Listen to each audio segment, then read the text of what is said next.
Nagbabalik ang PTV Balita ngayon. Nagmobilisa na rin ng mga asset para tumulong sa mga apektado ng lindol sa Cebu ang Philippine Navy. Partikular na pinakilos ng Philippine Navy ang BRP Dagupan para sa kanilang humanitarian assistance and disaster response. Bahagi ito ng kanilang mataas sa operational readiness at patuloy na pagsuporta sa disaster response operations sa pakikipag-ugnayan sa Office of Civil Defense Region 7.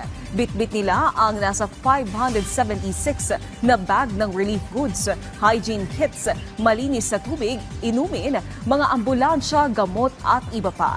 Nakahanda ang Navy na maghatid ng tulong sa mga nangangailangan lalo na sa panahon ng krisis at sakuna. Suportado ng ilang grupo ang pagpapatahimik ng Armed Forces of the Philippines sa isyu ng umano'y destabilisasyon.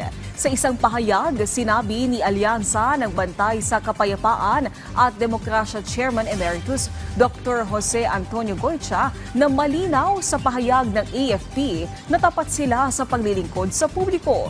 Ngiti ni Goycha na propaganda at simpleng paninira lang ang ipinapakalat ng ilang grupo. Muli namang ipinaalala ng grupo ang kalaban ng bansa ay korupsyon at hindi ang kudeta.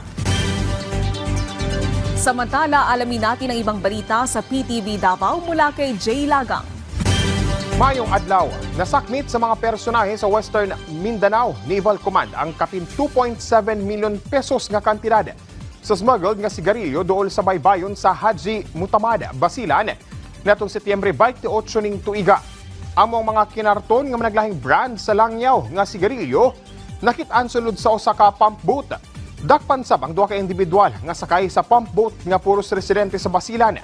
Ang mga nasakmit nga sigarilyo giturn over sa Bureau of Customs Port of Zamboanga. Human sa gihimong joint inventory aron nga masiguro ang saktong proseso sa pag-asikaso sa ebidensya.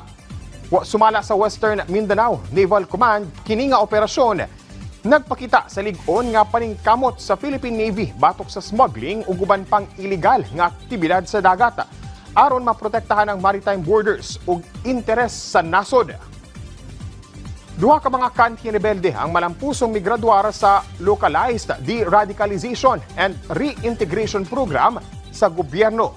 Kinato sa second completion ceremony sa Camp Osito, Bahian, Impalambong, Malaybalay City. Subay sa mong seremonya nakabenepisyo sa immediate ug livelihood assistance ang mga kanhi rebelde nga nagkantidad og 65,000 pesos ilawom sa mong programa.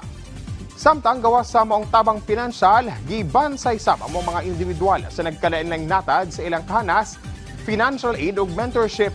Tumong niini nga masuportahan ang mga individual sa ilang pagbalik sa komunidad ug sa pagsugod ug malinawong kinabuhi. Ato lang nagabatayan karon ng mga taong boundary, which is magikan siya sa Kabanglasan going to Malaybalay, yung pasugong Manolo Mone.